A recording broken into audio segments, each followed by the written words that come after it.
Hi అండి, hello, నమస్తే. నా పేరు అంబికా గాంధీ. నేను ప్రకృతి వ్యవసాయ విభాగంలో పనిచేస్తానండి. నాకు అంబికా గాంధీ బ్లాగ్స్ అనే ఛానల్ ఉంది. ఈ ఛానల్ ద్వారా గత 2 నెలలుగా ప్రకృతి వ్యవసాయ పొలాలను, పంటలను, అలాగే పెరటి తోటలను షార్ట్స్ రూపంలో తీయడం జరిగింది.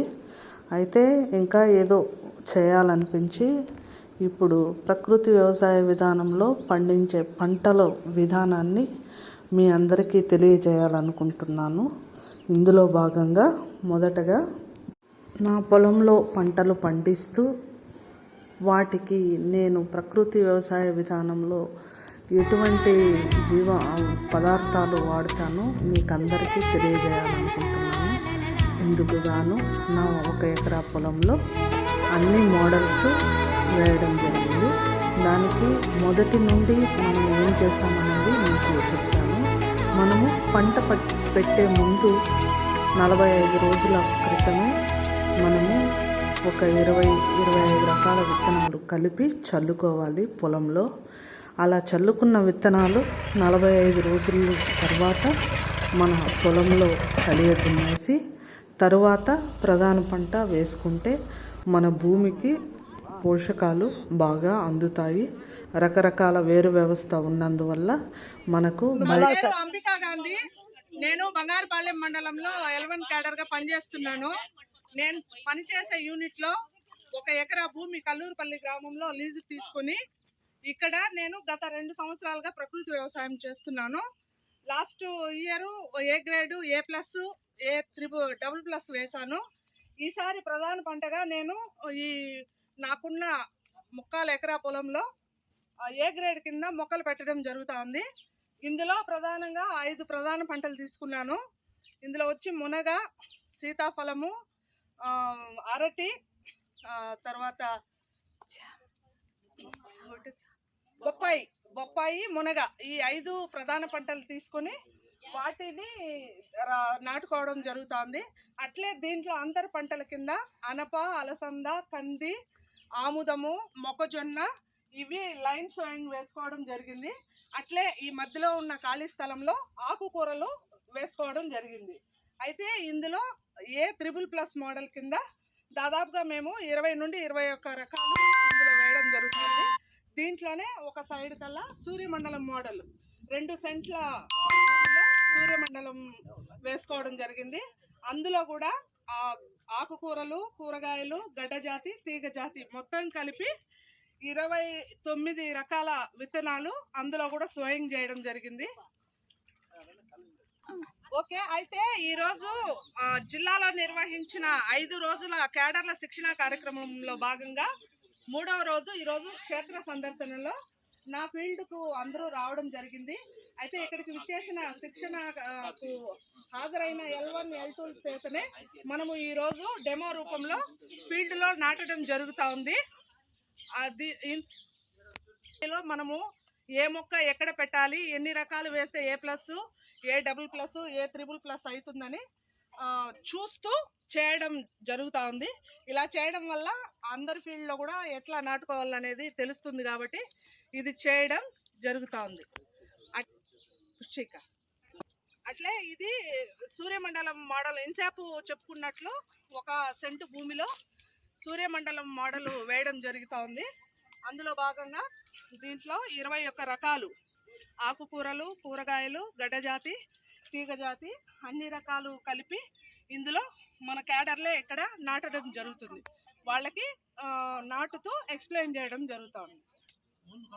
ఓకే, అట్లే ఈ మొత్తం పొలానికి కూడా జీవామృతం పారించడం కొరకు డ్రమ్ముల్లో అయితే తక్కువ పడుతుందనే ఉద్దేశంతో మా DPM గారి ఆదేశాల మేరకు మాకు ఇది ఉపయోగపడుతుంది కాబట్టి మా పొలంలోనే పర్మనెంట్గా ఈ సిమెంట్ తొట్టి నిర్మించుకొని మా పొలానికి కావాల్సిన ఏ గ్రేడ్కి, సూర్యమండలానికి, అట్లే ఇట్లా ATM మోడల్కి వీటికి అవసరమైన జీవామృతాన్ని ఇక్కడ తయారు చేసుకొని మేము దీన్ని నీళ్ళ ద్వారా ఇక్కడ నీళ్ళు వస్తూ ఉంటాయి. నీళ్ళతో పాటుగా ఈ ద్రవ జీవామృతాన్ని సన్నగా తిప్పి పొలాలకి పారిస్తాము. అవసరమైనప్పుడు పైన కూడా స్ప్రే చేయడం అనేది జరుగుతుంది.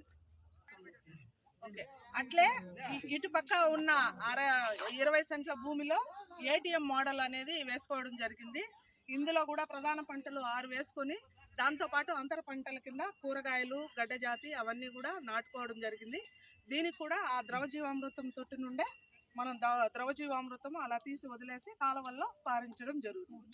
అయితే ఈరోజు మన శిక్షణలో మన L1, L2లకి జిల్లా స్థాయిలో జరుగుతున్న శిక్షణలో భాగంగా 4వ రోజు క్షేత్ర సందర్శనలో మనము A grade, A+, A++, ++, ATM, సూర్యమండలము ఇవన్నీ కూడా ఎలా వేసుకోవాలో ఇక్కడ శిక్షణకు హాజరైన మన సిబ్బంది అందరితో చేయిస్తూ వాటి ప్రాధాన్యతను తెలియజేస్తూ వారికి వివరించి ఈ మోడల్ గురించి చెప్పడం జరిగింది. ఇక్కడికి విచ్చేసిన మన అందరికీ కూడా పేరు పేరున మా బంగారుపాళ్యం తరపు నుండి ధన్యవాదాలు తెలియజేసుకుంటున్నాను. నా పొలంలో PMDS వేసుకుని 365 రోజులు నా పొలాన్ని పచ్చగా ఉంచడం వలన వానపాములు పైనే ఈ విధంగా తిరుగుతూ ఎప్పుడూ నా భూమిని గుల్లబారుస్తూ ఆరోగ్యకరంగా ఉంచుతున్నాయి.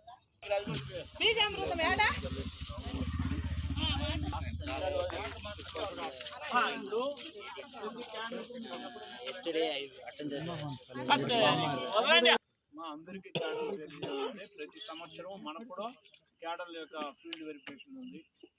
మీరు ఒక సీజన్లో పంట పెట్టడం అనుకోకుండా అది సీజనల్ పంట కాబట్టి దాన్ని కోత కోయడం, వెరిఫికేషన్ వచ్చినప్పుడు ఫీల్డ్లో పంట లేకపోవడం, దీనివల్ల మీరు ఇబ్బంది పడుతున్నారు. ఎందుకంటే ఈ ఖరీలో సగం పంటకు కోతకు వచ్చేసి ఖాళీగా ఉండడమా, లేకపోతే పూర్తిగా కూడా పంట కోయడం వల్ల భూమి మొత్తం ఖాళీగా ఉండడం వల్ల మీరు చాలామంది ఇబ్బంది పడి కొంతమంది అయితే ఉద్యోగాలు కూడా పోగొట్టిన సందర్భాలు గతంలో జరిగింది. దానివల్ల ఇప్పుడు మనం చిత్తూరు జిల్లాలో ఏమనుకున్నామంటే సొంత భూమి ఉండేవాళ్ళు, ఓన్ ల్యాండ్ ఉండేవాళ్ళు 1 ఎకరాన్ని ఏ గ్రేడ్ మోడల్గా మళ్ళించుకునేదానికి 5 లేయర్ మోడల్లో మన పళ్ళ చెట్లని 5 నుంచి 10 రకాలు మెయిన్ ప్రధాన పంట పెట్టుకుంటే A+, A++ కింద చేసుకునేదానికి చేసుకుంటూ మిగతాది బయోడైవర్సిటీ క్రాప్స్ మాత్రం మనకు అనుకూలంగా ఆ కాయలు వేసుకునే వల్ల ఒకవేళ ఏదో కొన్ని మనం పంట హార్వెస్ట్ అయినా సంవత్సరం పొడవునా ఆ కాయలో మనం పంట ఉంటుంది కాబట్టి మీరు వెరిఫికేషన్లో ఫెయిల్యూర్ అయ్యే పరిస్థితి ఉండదు. కాబట్టి ప్రతి ఒక్కరికి నా మనవి ఓన్ ల్యాండ్లో ఖచ్చితంగా ఈ పద్ధతిని పాటించాలి. అదేలాగా ఆ సలహాలో భాగంగానే ఇది కౌలు రైతు కింద తీసుకున్నా కూడా అంబికా గాంధీ మన ఇక్కడ బంగారుపల్లి యూనిట్ ఇన్ఛార్జి తీసుకున్నప్పుడు ఆ రైతు కూడా ఒప్పుకొని మీరు ఏ పద్ధతి కావాలంటే ఆ పద్ధతి చేసుకోమని చెప్పడం వల్ల ఇది కూడా 5 లేయర్ మోడల్ కింద చేయడానికి ప్లాన్ చేసినారు. ఇందులోనే ఇతర ఏ గ్రేడ్ మోడల్ కూడా మళ్ళీ అంతర పంటలుగా చేసుకుంటున్నారు. అదేవిధంగా ఆడ ATM మోడల్ కూడా చేస్తున్నారు. ఈరోజు మీ దగ్గర కూడా దీంట్లో కొంత చెట్ల వరకు నాటించగలిగినాం. ఎందుకంటే ఇప్పుడే వర్షం పడింది కాబట్టి మనం అందరూ దిగితే మళ్ళీ భూమి గట్టిపడిపోతుంది కాబట్టి మిమ్మల్ని అలౌ చేయలేదు. ఒక 20 మందిని మాత్రం చెట్లు మాత్రం ప్రధానంగా కొన్ని నాటించినాం. మీ చేతనే ఏ గ్రేడ్ కూడా ATM మోడల్ కూడా ఈరోజు చేయాలని అన్ని సిద్ధం చేసినాం. దుప్ప జాతులు మాత్రం ఎందుకంటే గడ్డకి ఈ పక్క ఆ పక్క మాత్రం కూరగాయల చెట్లు పెట్టడం జరిగింది. వాళ్ళే పెట్టినారు, నారు మూలంగా తెచ్చినారు కాబట్టి మధ్యలో దుప్ప జాతుల మీద ATM మోడల్ చేయాలని అనుకున్నాం. కానీ ఇప్పుడు మీరంతా మనం కైలో దిగితే ఇబ్బందికరంగా ఉంది కాబట్టి నిలిపినాం. కాబట్టి అందరికీ ఈ పద్ధతిని 5 లేయర్ మోడల్లో చేసుకోవడం వల్ల ఏదో ఒక పంట సంవత్సరం పొడవులో ఏదో ఒక పంట ఆదాయం వల్ల మీరు ఆదాయం పొందొచ్చు. అది చేసుకుంటే మీకు వెరిఫికేషన్ కూడా నిలబడతారనే ఉద్దేశంతో చెప్పినాం. అదేలాగా మన అందరూ కూడా ఈ ద్రవజీవామృతం చేసుకునే తొట్టిని కూడా కట్టుకోమన్నాం. ఇప్పటికే కొంతమంది చేసుకున్నారు. అందులో భాగంగా ఈమె కూడా ఇక్కడ తయారు చేసినారు. మీరు అందరూ కూడా చేసుకోవాల్సిందే. మీరు 1 నెల లోపల చేస్తామన్నారు కాబట్టి ఇంకా చాలామంది తొట్లు కూడా తోలుకోలేదని నా నోటీస్కి వచ్చింది. అది కూడా చేసుకుంటే ఇంకొంచెం సిస్టమేటిక్గా ఉంటుంది చిత్తూరు జిల్లా. మీ అందరూ కూడా ఫండ్లో ఇన్వాల్వ్ చేస్తారని ఆశిస్తున్నాను. కాబట్టి అదేలాగా కౌలు భూములు అయితే ఈమెకైతే ఆ రైతు ఒప్పుకున్నారు చేస్తూ ఉంది. మిగతా వాళ్ళు ATM ఏ గ్రేడ్ మాత్రం ఖచ్చితంగా మీ ఫీల్డ్లో ఉండేట్టు చూసుకోండి. ఓకే, ఇక్కడ చేసినారు చాలా అందరూ మనకు. తర్వాత మన పొలంలో కలియ దున్నేసి తర్వాత ప్రధాన పంట వేసుకుంటే మన భూమికి పోషకాలు బాగా అందుతాయి. రకరకాల వేరు వ్యవస్థ ఉన్నందువల్ల మనకు బయట నుండి పురుగు మందులు వాడే అవకాశము ఉండదు. కాబట్టి ఈ నవధాన్య పిఎండిఎస్ పద్ధతి అనేది చాలా మంచిది. తర్వాత దాన్ని భూమిలో కలియ దున్నేసి ప్రధాన పంట కింద మేము పండ్ల మొక్కలు పెట్టుకోవడం జరిగింది. ఆ పండ్ల మొక్కలు 5 రకాలు నుండి 10 రకాలు పెట్టాము. దాంట్లో అంతర పంటలుగా అనప, అలసంద, కంది, ఆముదము ఇవన్నీ సాళ్ళు వేసాము. మళ్ళీ మధ్యలో ఆకుకూరలు వేసి మల్చింగ్ చేసామన్నమాట. లైవ్ మల్చింగ్ అంటారు దాన్ని. అలా వేయడం వల్ల ఏమంటే కలుపు పడకుండా ఉంటుంది, అలాగే మనకు అదనపు ఆదాయం వస్తుందనే ఉద్దేశంతో మేము అది వేసుకోవడం జరిగింది. తర్వాత 15 రోజులు పంట పెట్టిన 15 రోజులకు నీమాస్త్రం తయారు చేశాము. ఆ నీమాస్త్రం ఏమంటే వేపాకు, అలాగే ఆవు మూత్రము, పేడ నీళ్ళల్లో కలిపేసి దాన్ని 48 గంటలు మరగనించి వడకట్టి మొదటి స్ప్రేయింగ్గా ఈ నీమాస్త్రం కనుక ఇచ్చుకుంటే మన పంటకు ఏ చీడపీడలు ఉండవన్నమాట. ఏ పురుగులు ఆశించకుండా గుడ్లు పెట్టకుండా ఉంటుంది. కాబట్టి మొదటి స్ప్రేయింగ్గా ఈ నీమాస్త్రం అనేది ఇచ్చుకోవాలి. దాన్ని 2 రోజుల తర్వాత వడకట్టేసి మా పొలానికి పిచికారీ చేసుకోవడం జరిగింది. అలాగే గత సంవత్సరం నుండి నేను ప్రకృతి వ్యవసాయం